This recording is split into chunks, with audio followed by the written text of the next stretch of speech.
It's now my pleasure to introduce 5 panelists who will share this virtual stage for our discussion on building inclusive workplaces. The panelists will share their perspectives, insights, and a call to action on how organizations can build inclusive workplaces during this period of change as we emerge from the pandemic. Renée Legaré is the Executive VP and Chief Human Resources Officer at the Ottawa Hospital. Richard Pinnock is Director and Chief Diversity Officer from Export Development Canada.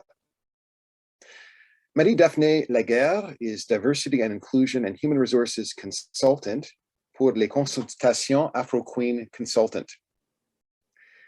Kira Torco is VP Employee Experience for Ascent Compliance, Inc.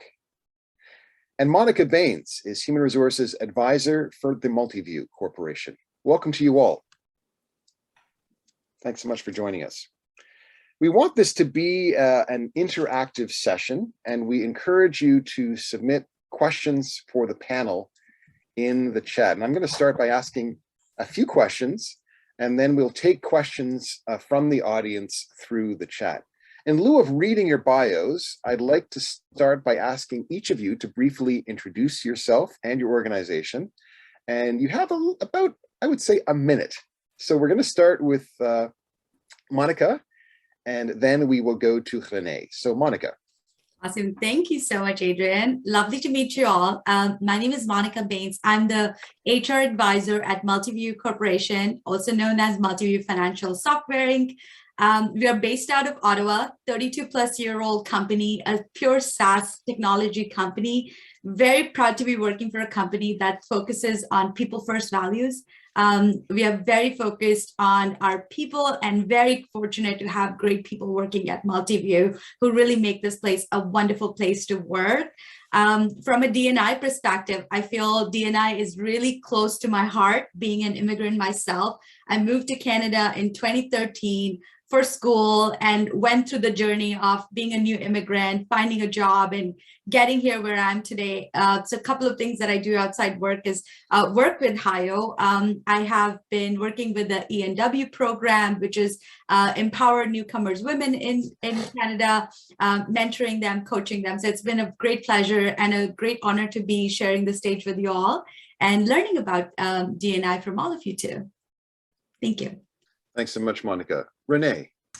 Good morning, bon matin, everyone. I'm Renée Legaré. I'm the Executive Vice President and Chief Human Resources Officers at the Ottawa Hospital. I've been there for almost 10 years now. I spent most of my career in the federal government, but 10 years ago, I joined the hospital healthcare sector. That was a great decision, I have to say, completely different. For the one who are in Ottawa, you understand that the Ottawa Hospital is quite one of the major health, hub, if I could say, hospitals, tertiary. We have about, 11,000 staff. We have 1,400 physicians, another 1,000 residents, and another 1,200 volunteers. And so it's a large organization. Different staffing agreement, working all under the same roof, which it's about 3 main campuses, 18 different sites, bring different challenges. Obviously, I'm looking forward to sharing with you some of the lessons learned, some of the, how can I say that? I'm so anxious to learn from you, because at the end of the day, for me, I think EDI, it's way from being, a milestone that we have achieved. I feel like we're going backward and we have to basically almost restart. So that's something I'm really looking forward to learn from every one of you and sharing our stories. Thank you, Renée. Richard. Hello, bon matin. Good morning, everybody. My name is Richard Pinnock. Very happy to be here today and to be able to join our esteemed panelists. So it's quite a privilege. I am from Export Development Canada, EDC. We focus on, actually, we're committed to supporting exporters across Canada. We have an inclusive trade program that actually puts an extra focus on women, Indigenous, and Black exporters, as well as LGBTQ2+ exporters. So there's the direct tie-in. I'm the Director Chief Diversity Officer. I've been with the organization now for 10 months. And prior to that, I was with Walmart, where I led the diversity and inclusion program. I've been involved in a number of different organizations, including La Monnaie, Royal Canadian Mint down on Sussex, where I was director of marketing. Have an MBA, Bachelor of Commerce from McGill. And the thing that I wanted to mention that's interesting is that volunteering, when I hear Mohammed speak, my heart is just like pumping, right? It's so important to give back and to volunteer. And it's something that's very much part of my raison d'etre, and helping others is what I do professionally. It's what I do on a volunteer basis. It's something that my family is committed to. And I just love what I'm hearing. And I love, the great work that's being done. Also, fantastic moderating, Adrian. Like, that voice is too much. Oh, you're kind. I don't get this kind of affirmation at home, Richard. So we should hang out more. Yeah, come down to Slater. We can talk. Okay. Thank you. Nice to meet you. Nice to meet you. Kira. Hi, thanks. And I'm really proud to be here today representing Ascent and to be part of this conversation. My name is Kira Torco, and I'm the Chief People Officer at Ascent. Ascent is a fast-growing Ottawa company. We're headquartered here and have grown in the last few years. When I joined 4 years ago, about 300 team members, and now we're 1,000 team members globally. So, from a diversity, inclusion, and equity standpoint, one of the things that's really interesting about that COVID has brought forward is just really the transferability of people moving across our many global teams, into new countries, into new cultures. So certainly some really interesting puzzles.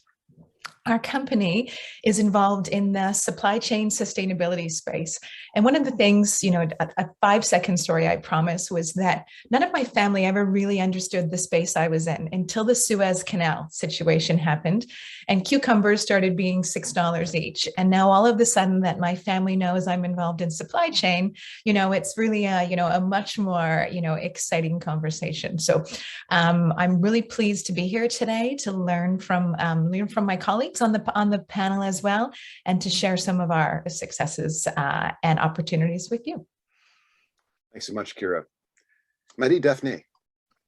Yes, bonjour tout le monde, Marie-Daphne Lagarde. If you allow me, I'd like to read something that I wrote as a way to introduce myself, and then I will carry on afterwards. My Africanity is a complement to my beauty. Mixed with European ancestry, I carry the gene of the enslaved and the colonizer. So what does that make me?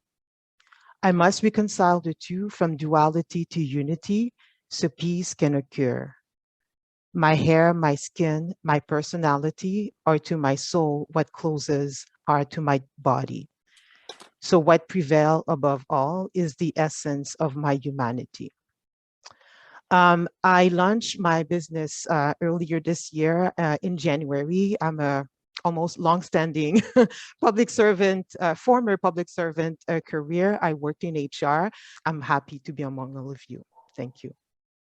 Thank you so much, Marie-Daphne. I was just thinking that I think Franz Kafka was a public servant as well. He was a writer. You're a writer too, Marie-Daphne. I am. I wasn't expecting poetry this morning. So thank you so much for sharing that with us. Thank you. Appreciate that. Well, I wanted to begin actually with Kira. And then I'm going to ask our other panelists to follow. And I'm just wondering if you could share some ways that your organization has made progress towards greater equity, diversity, and inclusion over the past 2 years. Kira? Yeah, no, thanks for that question, Adrian. Great question. And I think, I'm going to share a few things that I think all fall under the banner of intentionality. So making sure we're really intentional about the programs and practices and things that we've put in place over these last 2 challenging years. One, I think the organizations who we align ourselves with. So we're fortunate in Ottawa that we've got HIO Immigrants Ottawa that we're all working with and supporting today. today.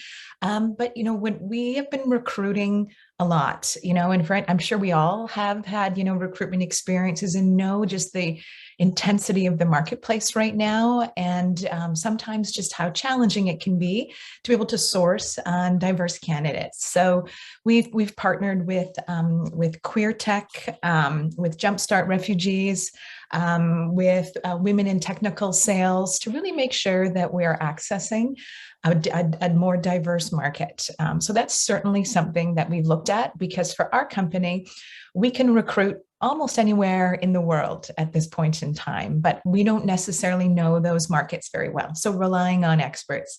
And that also extends to the community partners that we don't necessarily partner with from a recruitment standpoint, but from a community perspective. So some work in the last year with the Minwash and Lodge, and better understanding some of the Indigenous matters that are on in our community. So certainly partnerships has really evolved and changed for us over the last 2 years. I think as well, we have found different professional development opportunities for our team members. So we're a member of something called the UN Global Compact, which helps drive corporate sustainability in a number of areas. And we've really leveraged the PD opportunities for our teams in the UN, Global Target Equity, Gender Equity programming. And these are really the people that you meet as part of this, and just the amazing things that companies who are involved with the UN. But those PD opportunities don't have to be UN related. We've made sure our learning management system, is full of content that people can use their professional development days and time to be able to access. So I think making sure that we've had a much broader scope of PD for team members has been something really important as well. And then one last thing I'll mention was a really powerful tool that we access through Invest Ottawa. I think, there's primarily Ottawa people on here today. And so I don't want to say Invest Ottawa can help you with this too, but it's worth a call, is that we participated within a Diversio. So it was a diversity and inclusion survey that we did. And I think what this took to the next level for us is that we've done, some of the standard diversity surveys before to understand the makeup of our workforce. But what this survey did is that it actually added an inclusion layer on top of it. So we were then able to break down our team members globally and by a number of different demographics to see, what did they feel about our inclusive culture? Did they feel it was a safe workplace? What did they think about our employment and recruitment practices? What did they think about workplace flexibility and career development? So we were then able to see, are there particular groups or segments of our team, that meet some of these demographic criteria that are feeling differently about some of those aspects? So I found it was a really, really powerful survey that took diversity surveying to the next level. And we're now actioning where we've seen some gaps between different groups in some of those areas. So those would be some of the specific things that we've looked at differently over the last 2 years, Adrienne. Okay, no, thanks so much for that, Kira. Richard, you're fairly new to your organization. You mentioned that you've only been in the position for 10 months now, but I'm wondering if you could perhaps highlight, some of the initiatives that EDC has taken maybe over the past 10 months, if you're aware of the last 2 years, just initiatives that you'd like to share with us. Yeah, absolutely. Well, it's funny, the 2-year framework you're asking, Adrienne, yesterday was the 2-year anniversary of the murder of George Floyd. I think we're all aware of that. And that had a very impactful effect across Canada. I call it the awakening. This, whether it's private, public, not-for-profit, leaders began to realize that maybe in Canada, we need to do a little bit more in terms of helping immigrants and, helping marginalized people and so on. This, of course, was supplemented by the discovery of the 215 unmarked graves and probably maybe up to 4,000 or more. Like, we're still terrified and horrified by all of that. There was the attack on the Muslim family in London, Ontario. And of course, look what happened in the last 10 days now in the US. So I think it's really important for Canada, as Mohammed was saying, to demonstrate to the rest of the world that we are able to live harmoniously and to be productive. And diversity is something that is really, really important to the rest of the world. A lot of people haven't got the diversity piece, and we're trying to focus on inclusion. So to answer that question specifically, in the last 2 years, EDC has made a very big commitment, and that's from our CEO, Mairead Lavery, and right across our leadership team, that we are going to make this one of our 3 priorities as an organization. So some of the actual initiatives that I like to call out is the expansion of our employee resource group program. We have about 2,000 employees at EDC, and we now have 10 employee resource groups, including one of the last ones we just started was Mosaic, which is targeting or providing an opportunity for newcomers to Canada to share their lived experiences. Like, where do you get winter tires? Like, you know, things like that we don't really think about, people are having difficulty with. So yeah, so we have 10 employee resource groups, and that expansion has gone very well. Another very important element has been our transparency and data sharing as a result of our self-identification program, which we're now at about 78% of our employees have self-identified. So one of the 4 designated, or one of the 4 employment equity groups being visible minority, you know, kind of assumes that if you're from mainland China, Hong Kong, whether it be sub-Saharan Africa, Pakistan, India, we're all visible minority, right? But there's very, very different lived experiences. So it's very important to disaggregate that information. And that, I'm very happy it started prior to my arrival, but now we've got all the data. So sharing all that transparently with our employee resource groups has been a very important initiative. Number 3, we've introduced something called a belonging index. So working with an outside vendor, we've established 6 questions that relate to inclusion, diversity, and equity. And we have external benchmarks. So we've taken the mean of those 6 questions, and this is sentiments about inclusion, diversity, and equity. And we've arrived at what we call a belonging index. And this has been embedded into our enterprise scorecard. So all of our leaders understand, and we're looking able to segregate those across the various groups that I'm talking about. So those are some of the things that we're working on, and we're making progress. It's very exciting. Has EDC changed in a material way in those 2 years from a structural standpoint? Well, I would say yes. Structurally, as I said, we have our first female CEO in 77-year history, and it's very clear, very, very clear that we are focused on our inclusive trade program supports, as I had mentioned, women, Indigenous businesses, Black businesses, LGBTQ2+ businesses that are interested in exporting their goods and services around the world. So we have a fundamental focus on our customer, and that includes understanding that we have a diversification of our customers. Another thing I might add, we have 12 senior executives that form our executive team, and every one of them is assigned to one of our employee resource groups.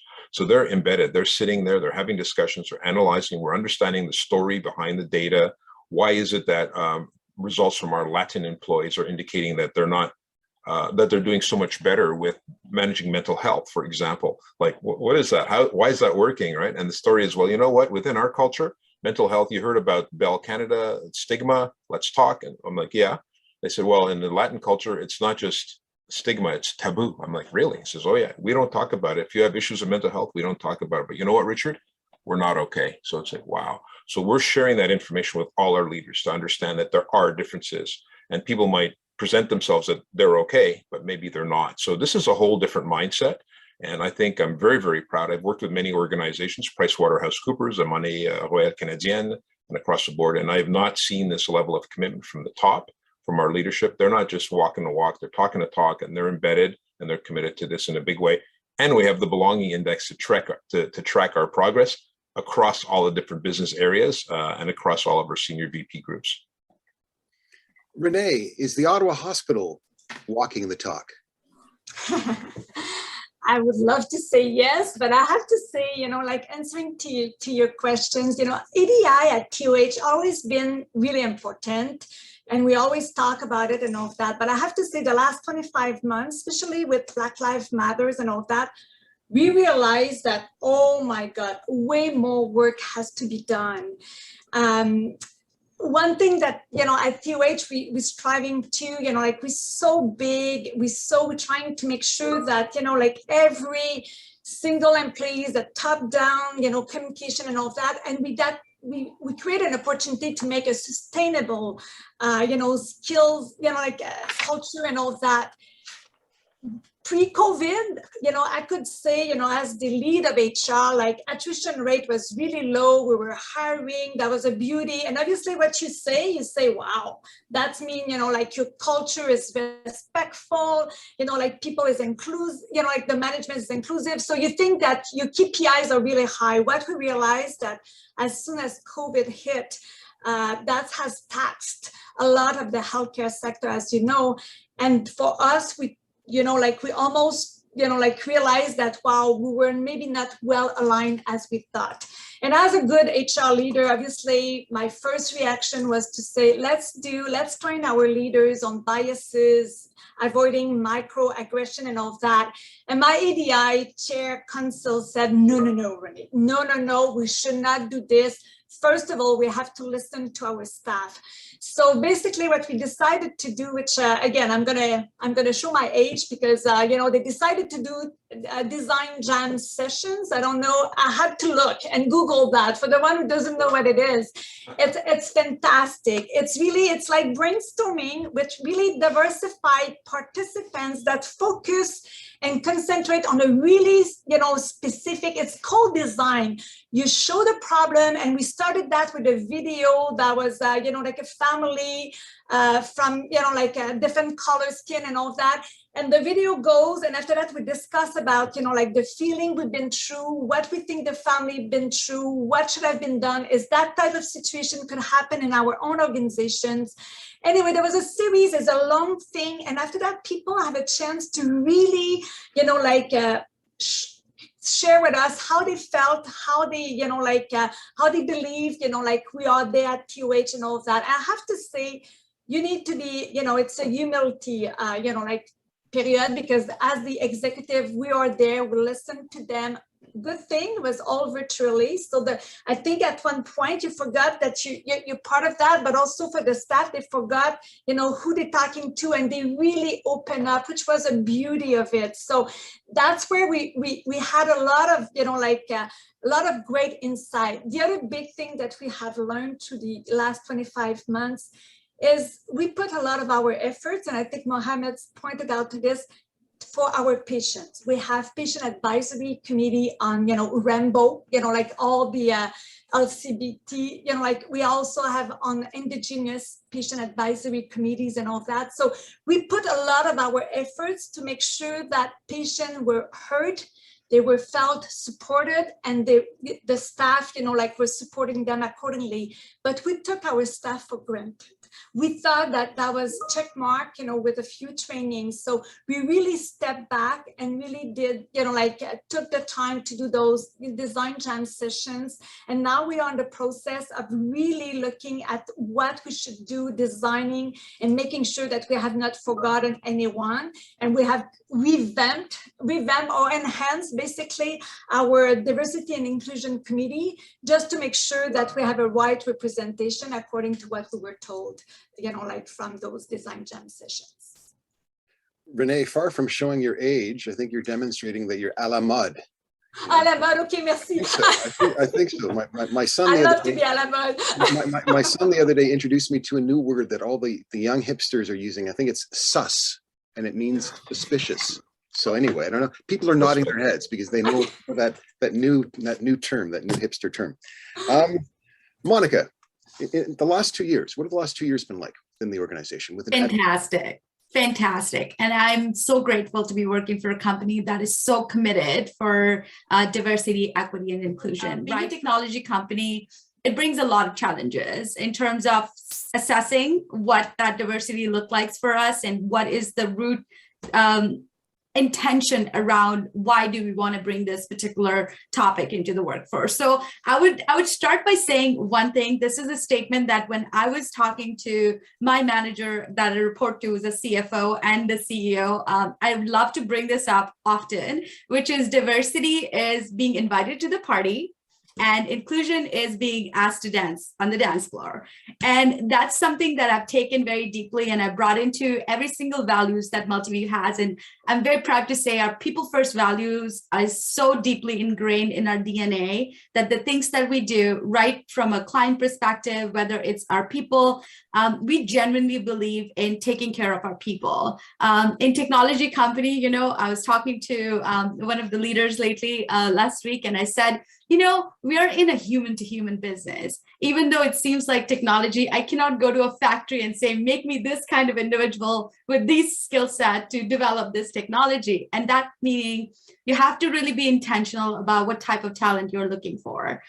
So few of the things we have done, and I can go list of things that we have done in the past 2 years. I'm really coming to completing my 2 years soon. So it's always been like, since I've started this journey, really, I didn't start it, I just continued the journey that Multiview has been on, which is focusing on the people first and what that looked like for us when, you know, pandemic happened. We quickly pivoted. We got everybody working from home. So making sure everybody had the right tools and access to the right information to do their job was really critical to us. One of the ways we have done this is being a people first company. Getting feedback and receiving and giving feedback has been ingrained in our DNA. So the first thing for us was what was important to our people. So serving our staff, hearing their thoughts and being candid about that feedback anonymously. So that helped us really drive some programs to kind of enable our staff to be successful in whatever setup that works for them. So even though we're a remote first company, we still have our HQ in Ottawa that staff can use if, you know, times like this when there's no power. It allows people to have some kind of resources in their back pocket that they can utilize. So we have always kind of looked into that direction, what works for our people and not just what works for our business. So it's been a very transparent approach that we have taken with everything we do. And when it comes to D&I, I would say it's hard for me to say that there is one thing that we do from a diversity, equity, inclusion perspective. What I would say is everything we do is through the lens of D&I. There is no other way of recruiting without thinking about, you know, people who bring that diverse mindset and not just physical or visible diversity that we see. We also value the neurodiversity that we don't see in people. So having a great inclusive interview process is very critical to us. So we made sure that our recruitment practices are very inclusive. Our job postings talks about our D&I commitment and how we value all sets of mindsets to come and apply to Multiview. When it comes to onboarding, we really look at how can we make this very inclusive for everybody, regardless of where they're joining from. So we consciously decided to make this a virtual onboarding experience for everybody. So everyone has a safe space to learn and grow and also take the time to really adapt to the technology. Because I'm telling you right now, being a 32-year-old plus company, our technology is deep and very progressive. So it does take time for people to learn, especially when we hire diverse, you know, new immigrants, new people who come to Canada. It allows them to have a little bit of room to learn in their own time at the self-paced resources that we provide. Something that I use is, you know, creating psychological safety is imperative to us. So a few of the things that we have done in the past 2 years is really focus on what are the celebration and opportunities that we can educate ourselves on some of these topics. So what I mean by that is we do pride events. So we did a watch party where we played a couple of animated series movies for all staff. We had a great dialogue where leadership came forward. They shared their vulnerabilities and everybody was listening to each and everyone talking and really resonating with ideas and things that they have came across. Starting with microaggression, we talk about this topic all the time, but we never talk about what is a way to address some of these things. And that's how I feel very proud to say that Multiview has done this very intentionally by bringing D&I speakers to do the workshops around psychological safety and creating a culture of feedback at Multiview, meaning giving feedback is great, but so is receiving feedback. So we do allow even the direct reports to go to the manager and share their ideas, take the time to digest the feedback, work intentionally, not just towards the professional growth, but also from a career perspective, where do you want to be? In your personal life, if you want to take on a course in learning guitar, we have a great learning training platform that some of you might be aware of. It's called Udemy. You can go in and learn how to play a guitar course. It's equally valuable as much as it is to learn an AWS skill. So just some of these things, that we have done intentionally to move that needle around how can we really embrace the D&I, really embed that into our DNA, and really focus on that psychological safety that is not just for a particular minority group or particular set of people, but it's for everybody. And that's what I mean by leveling up the playing field for everybody. But yeah, I have lots to say, but I think that would be something that I would stop at right now. Thank you. Thank you, Monica. You're welcome. Marie-Daphne, what are some of the highlights of the last 2 years when it comes to matters of diversity and inclusion within your organization? It's been a roller coaster, to be honest, because when George Floyd happened, something inside of me shifted drastically to the point I didn't feel safe in my own country, because I don't take for granted what's happening in the States. It's happening in Canada in different shape or form. And then a few months later, Joyce Echaquan unfortunately died in the healthcare system being insulted. So I looked at my kids and I'm like, what are we living in? And how can I make this better?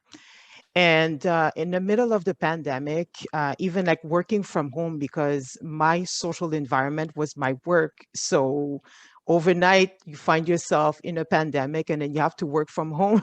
I'm not a teleworker. I was never like a big fan of it, but I learned to embrace it and adopt it.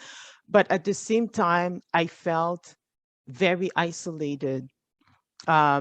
So some colleagues did reach out to make sure that I was okay, but I didn't feel that people actually understood to what extent this could affect me.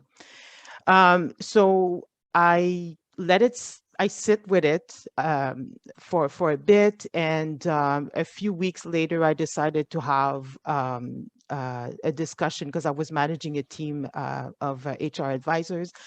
And I decided to undertake a discussion about racism and discrimination and what it means and how it can affect people. And I was really surprised because my team, I'm 46 years old, by the way, and my team were a bunch of between 25 and 30-year-olds. So fresh off schools or junior advisors. So I was doing like a lot of coaching.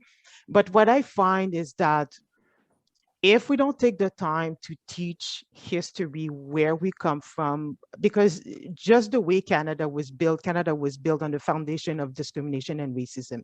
Let's not kid ourselves about that. As long as we are willing to recognize that, then we can walk towards better equality. So I was really surprised and shocked to what extent there was a lot of things that they take for granted, because those battles were fought ahead of their time, so they take it for granted. But we should never take what we have acquired for granted, because we're talking just about like abortion rights, being threatened. So that's just like one example among others. And then all of the shooting that's happening in the name of racial supremacy, it's pretty scary. So we should never let our guard down. So I undertook having the discussion about, diversity and inclusion. And then a few months later, so we're now in the fall of 2020, when the federal government put forward the Deputy Minister's commitment on diversity and inclusion. So I was asked by my superior to make a presentation about what the HR advisor of the future needs to be able to do their job better. So I talked about like data analytics and more training and support. But I said, lastly, diversity and inclusion, we need to be more intentional about it, because a workplace is a micro society. So all of the turmoil and crisis that is displayed at a broader spectrum, it's happening within each and every organization. So if we don't do anything about it, we're going to be leaving, I don't know what kind of a society or a workplace like in shambles for the next generation to come. So we have to be intentional about it, because if we're still talking about it, it means we're not done yet. We still have work to do. And one example that I gave to my colleague is that imagine me, I'm a 40-some-year-old woman growing up as a child. I never had a Black doll. We're talking about representation here. I'm glad I was able to change that narrative for my children. But these are little things that people don't realize how it's impacting. And then recently I was thinking about all of the publicity that used to be on display, especially like the beers commercial, how sexist they were back in the 80s. So we just have to remind ourselves we live in a society that was built, like the foundation was built on discrimination. So once we understand that, we can make our way through. So in terms of leading the anti-racism program, it's been a great experience. And Adrian, you mentioned like lip service. So to a certain extent, I felt that, unfortunately. But at the same time, I did feel a desire for change. It's just that people didn't know how, because it feels like diversity and inclusion, it's this fire that you don't want to get too close for fear of being burned. But I tried my best to make it as an open discussion where I would ask senior managers, how do you relate to diversity and inclusion? And I was so amazed at how people are just like openly willing to share their own personal stories. It went from people telling me, I didn't grow up with a lot of diversity, but when I go pick up my grandkids at the daycare, I see the United Nations. Wow. Or somebody telling me, I used to coach a baseball team, and we had like a lot of indigenous kids within the team. And then one day after we won a tournament, a parent living in an indigenous community nearby invited us. And then apparently a lot of the parents' reaction, this was like about 10 years ago, parents' reaction were like, oh my God, we're going on a reserve. Like people were actually scared. So it all goes back to, you know, microaggression and everything that we've been taught, the narrative that is still prevalent, that some people are superior over others. So it was about, you know, having that discussion and keeping it going. And me as an HR practitioner, I found myself having to remind my colleagues the reason why we have a diversity and inclusion. It's not just like a special agenda. It's because as an internal service, if we are not willing to look at ourselves, at our own like recruitment practices, and also one thing that was clear was that employees, generally speaking, didn't trust HR. Well, I was able to see within like certain services the lack of representation. If you don't see somebody who looks like you, who can understand how you may feel, or even if you want to report a racist incident and you don't trust HR, I mean, just imagine how that person must feel like isolated and having to sit with that issue to the point of, well, either they leave or it makes them sick. So it's been a lot of education, and then also myself educating myself, because when it comes to Indigenous history in Canada, I was very ignorant. So it starts with every individual, because diversity and inclusion, it's not just about marginalized group, but it's also our ability to relate to one another, regardless where we're from, our ethnicity, our religion. It doesn't matter, because I go by the philosophy that we are human first. Everything else is a complement. So I rest my case.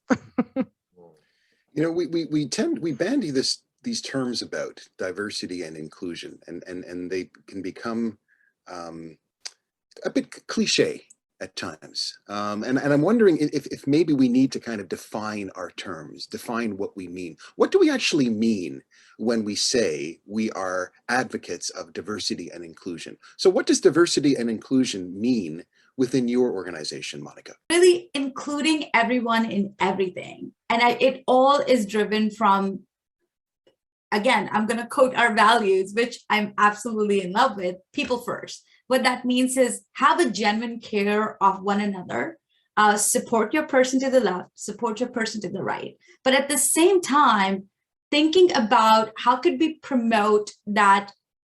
For example, I'm going to use as a gender as an example, which can be, again, derived into many different shapes and forms right now. So I just want to go with male and female. So being intentional about when it comes to meeting, for example, you sit in a boardroom meeting, you have a training meeting agenda, you have speakers who's going to go first. I feel that leaders have to be more intentional about balancing that.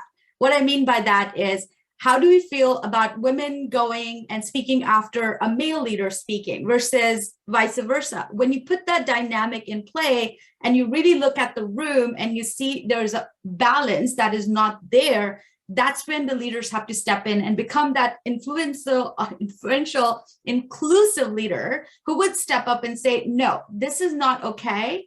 I'm going to step up and say, let's change this order. Okay. Same way, and that's where I'm going to leave it. Kira, what does diversity and inclusion mean to you? And what does it mean within your organization? How does it manifest itself? Yeah, great question.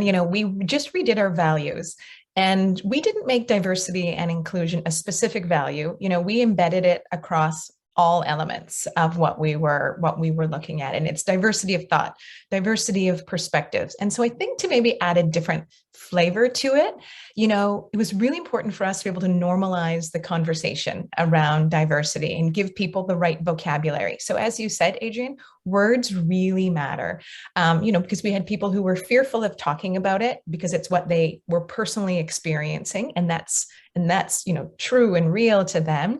And, the people who weren't sure how to ask about it because they didn't want to offend.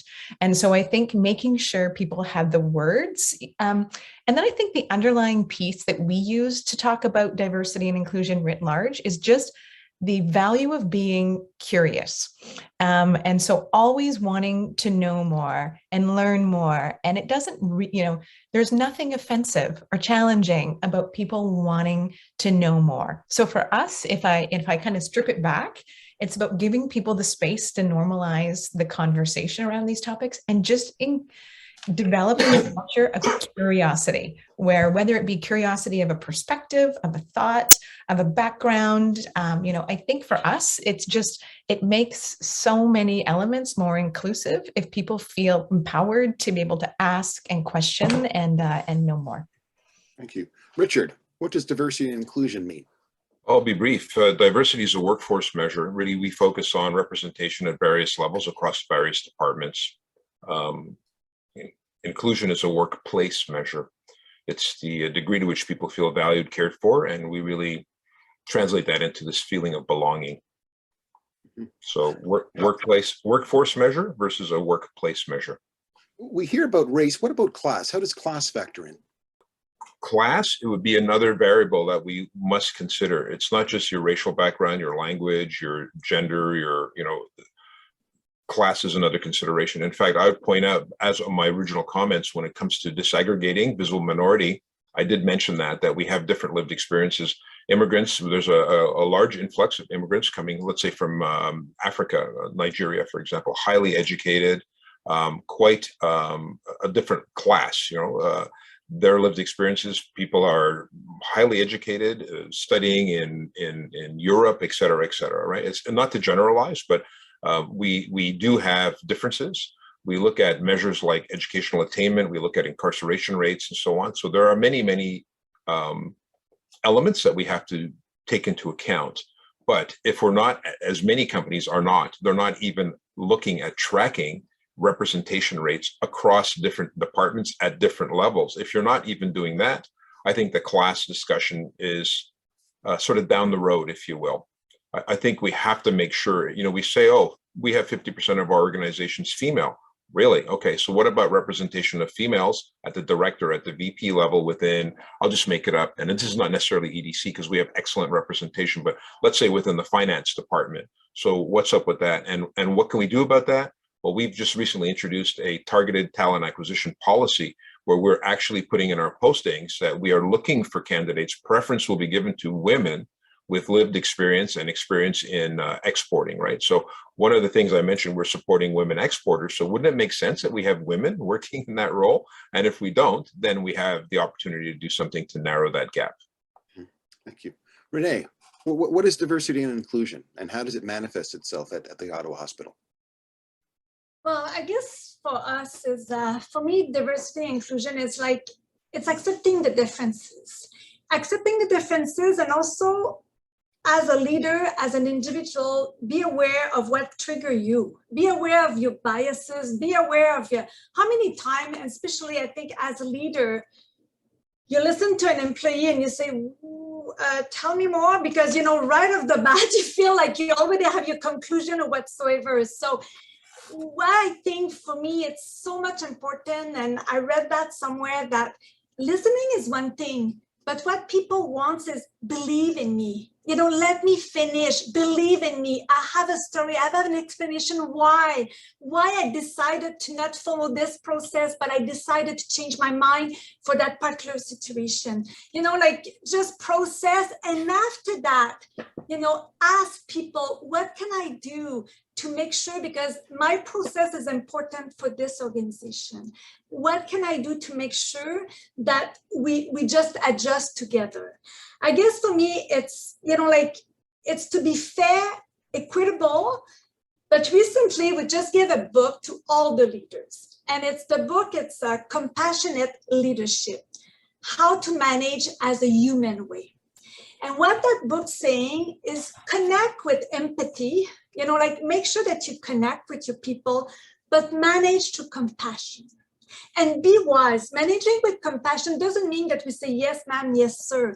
But it's like, how do you basically pass your message in a right way, that you adjust your management style, that you adjust the way, you're speaking, to make sure that there's an exchange, and also we're saying to our leaders, be authentic. We are human beings too. We're going to make mistakes. We're going to insult people, but be aware, your emotional intelligence, not only for yourself, what trigger you, but also watch your audience. Obviously, being virtual is getting more and more difficult, let me tell you. But also, close the loop and ask to learn. Ask to say, this is having this open dialogue, that the employee should be okay, safe to say, Renee, when you said that, you insulted me. Because in my culture, in my way, what that means is that, and say, oh, wow, thank you. I never thought about this, because you don't know what you don't know. And at the end of the day, we can train on every single thing, but you just said at the end, what about classes? We're gonna always have a differences somewhere. It's making sure that we are equitable, that we basically doing an individual management of resources. And let me tell you, in a highly unionized organization, my challenge is it's not over. It's not easy. We used to be, everyone equally, one program fits all and everything. And now we're going backward, we're resetting ourselves. And as, I think Mary Daphne said, in HR, I have to say, pre-COVID and post-COVID, I have 25 years of HR experience, and now I feel like every file comes on my desk. I feel like, wow, it's a new day, it's a new file, and all my past experience is almost useless now. I have to start from scratch because the world has changed, and now even the legal framework on which we were basing our, decisions on, it's out of date now. So it's really trying to allow people, give them the permission. And when I say people, is your leaders as well, and even the unions, and say, help me out. You and I, we never came across this, but now we've been asked to do this, and for the best of the community.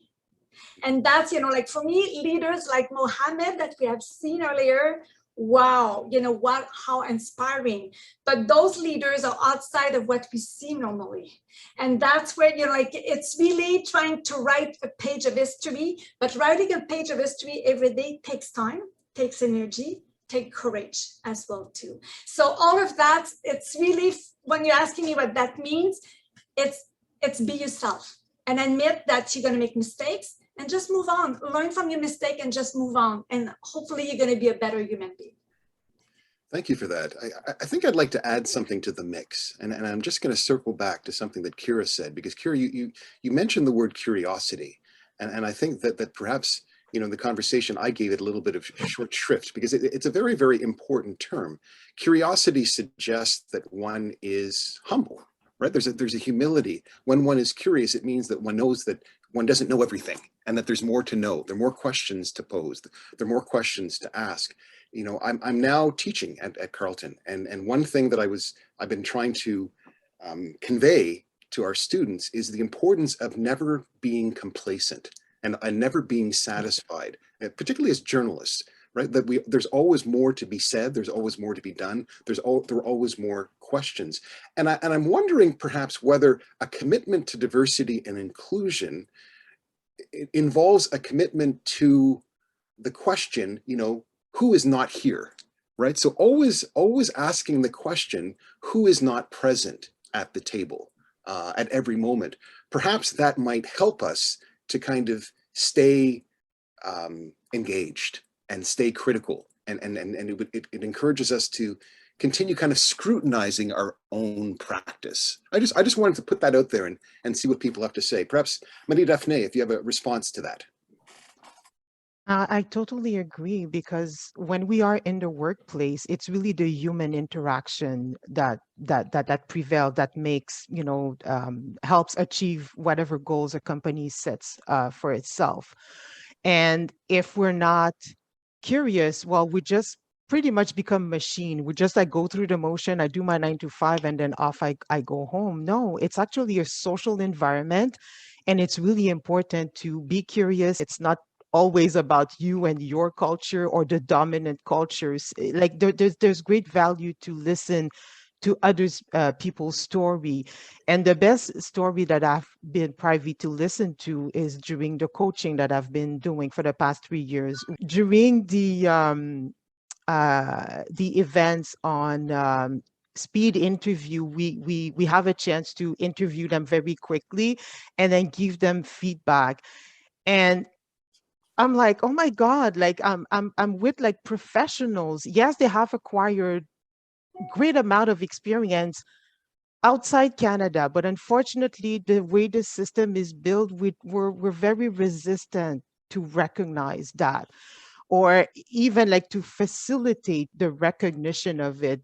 There's a, especially like with highly syndicated professions. I'm pretty sure if we were willing to work together, we can make things happen. Like it shouldn't take months or years for someone to get their degree recognized. I'm not saying that it's the case. In some cases, like the process can be fairly easy, but we just need that from the moment that they land, that we facilitate that process so they can land a job, because there's nothing worse for an immigrant that comes here.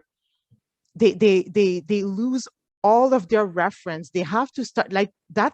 That requires a great amount of courage, because I'm telling you, sometimes I try to imagine what it must have been like for my parents. I mean, I struggled through their experience, but they did their best to shield me from it. But I knew that it was difficult for them. So just imagine tomorrow you have to leave your country. But not only you're going to a country, okay, maybe they speak English, maybe they speak French, but it may not be the first official language. You have to adapt. So just like for a minute, imagine if you had to do that, if it was you, and then just to display like a bit of humanity. And they have amazing stories to share. And for me, immigrant people are the most courageous, because you come in a country that may seem great. Yes, Canada is, you know, accueillant. Welcoming. But yeah, welcoming. Thank you. Sometimes I lose my French or my English. Yes, very welcoming. But at the same time, you know, we're not going to hide under a rock and pretend that there's no racism or whatnot and discrimination. But at the end of the day, they're here, they're motivated, and they really want to work. So let's get to know them and listen to their stories, because they have a lot to say. They have a lot to say, and they have a lot to teach us as well. Does anyone have anything to add to that? Yeah, Renee, you're going to say. Can I add something? You know, when you talk about curiosity and all of that, obviously I'm biased. I'm the human resources lead. know your people, ask them questions. Like you build trust only when you build relationship outside of your professional life. Know them, their children, like their children, their life, what passionate them, what they do in their off time. And this is for everyone. And that's how after that you can have, group meetings and all of this. And that's how when people is aware who they come, where they come from, where they have been, because sometimes we're so shy. And also in Canada, we're so politically correct that we prevent ourselves to do the right things. And my first exposure to that was many years ago, accessibility. With someone that has a handicap, like someone was on a wheelchair, should I open the door or not? He says, just ask us. And that's what, like, again, I love this expression, give ourselves the permission to be asking questions. Do you mind? It's all about the approach, and you see and be aware with your antenna saying if the person is receptive or not. Is that the right moment? Have you gone through in depth? Like you have to be careful, but I think it's knowing your people. Be curious enough about the data, all of this, but also investing in your own, relationship to build trust. Kira, you brought the term curiosity to this conversation, and I'm curious as to how curiosity has strengthened Ascent.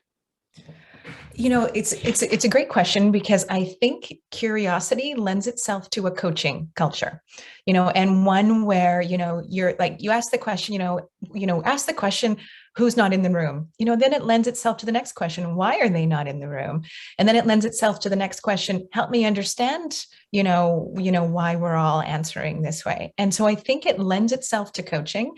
And, anyone, when I ask anybody, what they've learned from a coach during a year, it's never been about, learning to kick a soccer ball better or, hitting the top corner of a hockey net. It's about how they behave and how they work with others and their ability to communicate and their ability to lead. So the coaching culture drives a real developmental conversation, which I think just then applies to growth. And, one thing I learned really early on is that if you're great at asking questions, you may not, hopefully you do leave with more knowledge, but even if you don't, the kinds of questions you ask should have the other person asking themselves more questions and leaving being more knowledgeable. So the power of being able to do that is not just about helping me understand, but helping that other person understand and be more powerful as well. Monica, you had something to say. You wanted to add something. Yeah, I just want to second what Kira said. Curiosity is on top of everything, right? Asking the right question. And what Ascend is also doing is, coaching and, embedding the curiosity piece and thinking about my thinking. So when I'm thinking about thinking, I'm listening to understand and not listening to respond, because that's what the cycle that needs to break is. How can we enable people to challenge one another? So one of the book I really wanted to share, I think everybody might value this one, but I'm a big fan of Kim Scott's Radical Candor. It's a book around how can you be a manager while being human and not without losing your humanity. I can't remember the exact quote on the book, but Radical Candor has really changed my life, the way I look at coaching, how people can care deeply about one another and still give them the feedback that is genuinely is going to help them improve. From a diversity perspective, when I think about somebody who is not from Canada, who comes to the country and is already struggling to adapt to a new culture, that's where I feel the last session we did around D&I, we focused on inclusion piece. And what that meant is around belonging. And the feedback and the coaching culture has always been a part of that dialogue, because we wanted to introduce some curiosity questions. So we talk about open-ended questions a lot. We introduced, and our speaker was really awesome, who brought in some list of questions from a curiosity perspective, how manager can shift gears by asking those questions, by wanting to learn more. And what some of my panelist colleagues here said is when you have that mindset, it really start a new dialogue, a new thing that we can all learn from one another. So empowering each other, not just employees, but also managers and leaders who are at the forefront of this change to enable that vulnerable environment where they can also share their feedback. But yeah, that's been a very good point here from curiosity perspective. Thanks for sharing. Thank you. We have about 10 minutes to go, and we have a couple questions. I'd like to squeeze in as many as we can.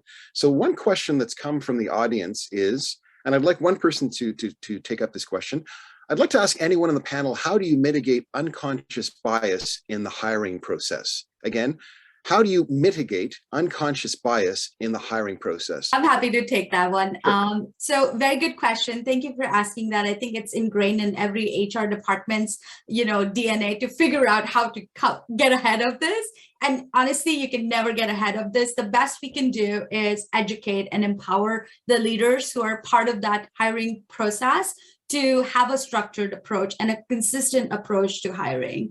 One of the things, the way Multiview does this is having a panel interview, meaning that it's always two people weighing in on every single conversation we have throughout the process. It allows not just to assess what we're seeking and what we're asking the question, but also have somebody else as a sounding board who can guide them through that process and really take control of that dialogue, or even before going into every discussion, having a game plan and just discussing what that looks like and sticking to that approach so that the consistency is what's going to deliver great results in the end. Yeah. Does anyone have something to add to that? Would anyone like to add to that answer? Richard? Yeah, I haven't shared too much here, but I think it's important that back to Mohammed, while the neuroscientists are talking about implicit bias and all that kind of stuff, and we don't know what we don't know what we don't know, I think what we need to focus on is conscious bias, where immigrants are not getting opportunities to contribute to this country. So I would recommend anyone that's focusing on that, maybe you should be turning your attention to figuring out how we can get all these fantastic, talented immigrants to Canada that have left their countries, that are trying to take care of their families, that have maybe 2-3 degrees. As I always say, it's time for immigrants to stop driving taxis and Ubers and start driving the economy. So I think that's what we should be focusing on.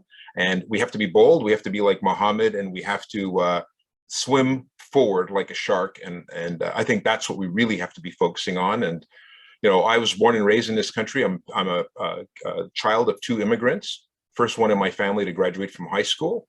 And this is the boldness that I think we need to focus on. There's a lot of esoteric conversations around how do we mitigate bias and all that. We can put a screen up if we're hiring an orchestra and all that. That's very nice, but we're not hiring orchestras. What we're trying to do is get talented Canadians to contribute to this country. So a little bit of a bold, short answer there, but I just want to throw that out. Mm-hmm. Mm-hmm. Renee?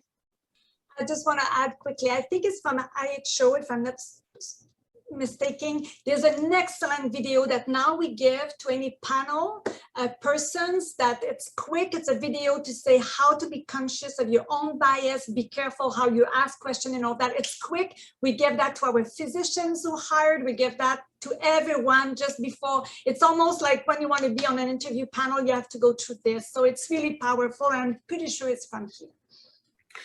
Thank you for that, Renee. Here's another question. I'm a counselor in the town of Perth, population 6,500, 1 hour from Ottawa. Great fudge in Perth, I should say. I appreciate the discussion of inclusion, particularly in Mohammed's presentation. His passion was palpable. My question is, what can a small town like Perth do to make itself attractive to immigrants? Let me share my experience from Walmart Canada. So across Canada, we talk about how accepting we are.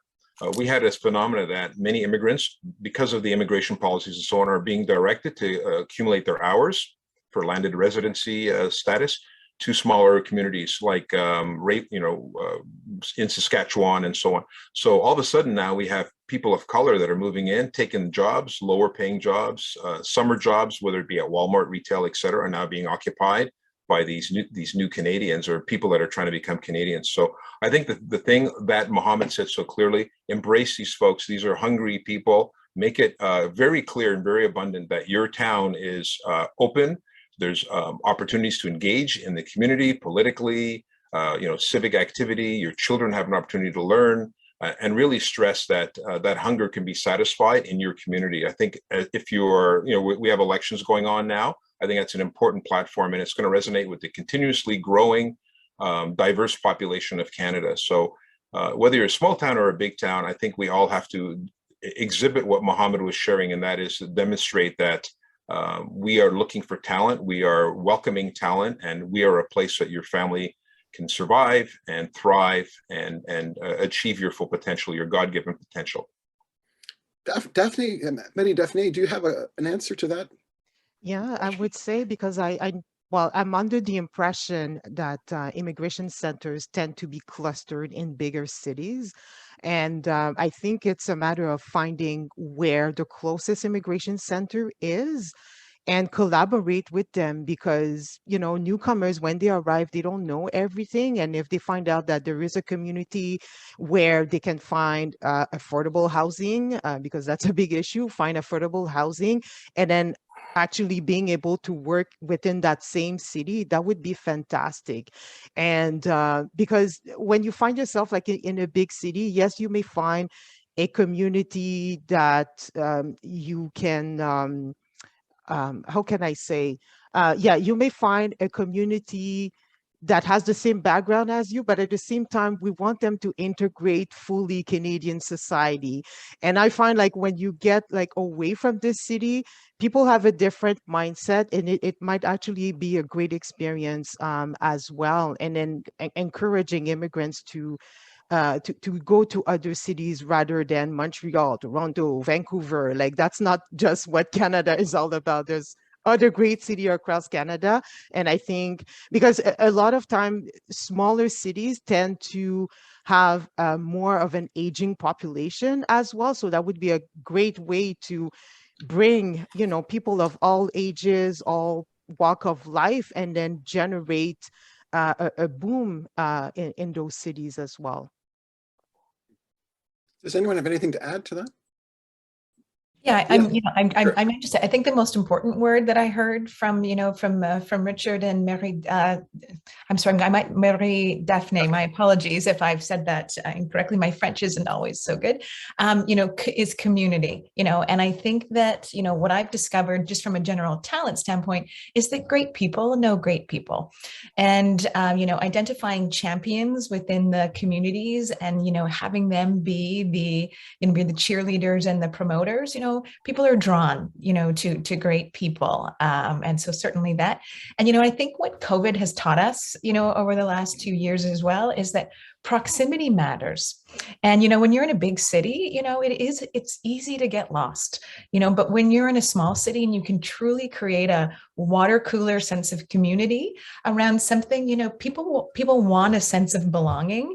And I do, as much as, doing these sessions on Zoom is fantastic and it makes it accessible for a lot of people, there's incredible value in being connected in, a meaningful in-person way.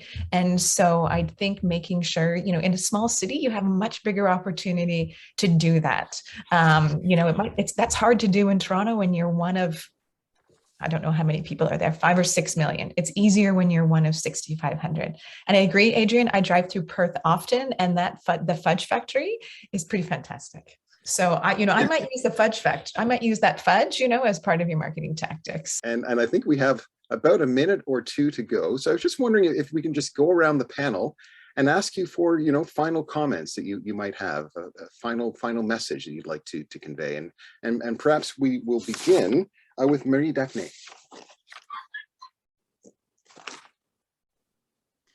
Yeah, don't be afraid of having that conversation about discrimination and how we got there and how can we move forward from it. Because if we're not willing to have that conversation, everything we're doing is just for appearance purposes, and it won't be real. It won't have any substance, and it's really the next generation that will still suffer from it. Kira. Yeah, I feel really privileged to be part of this panel with these amazing colleagues, and I've learned a ton today. I think the one piece I would leave people with is that while big strategies are important, the small things really matter. The decisions that you make, how you communicate those decisions For example, for myself, I'm a huge proponent of, the Higher Immigrants Ottawa organization, and I personally participate in the coaching events rather than having my team do it, because I think it demonstrates, how important it is to the organization. So I do think culture is built on small, meaningful moments, in addition to the big strategies, which we all have to have. But I think the accumulation of those small things that you're showing, demonstrating, attempting, trying, talking about, those things, as you pull them together, will really drive the right culture in the organization. Thank you, Kira. Richard. Well, this DEI work is hard work, so I want to commend everybody. And thanks, Adrian. Your questions are awesome. We should continue the conversation on CBC 91.5. I think it's an important topic. It reminds me of the story of the little kid who's on the beach, and there's thousands of starfish that have swept up because of the tide. And the kid's walking with one at a time, and an adult comes along and says, "What are you doing?" "I'm trying to put the starfish back in the water." "Yeah, but there's like thousands of them. Do you think that really makes a difference?" The kid throws the one and says, "Made a difference to that one."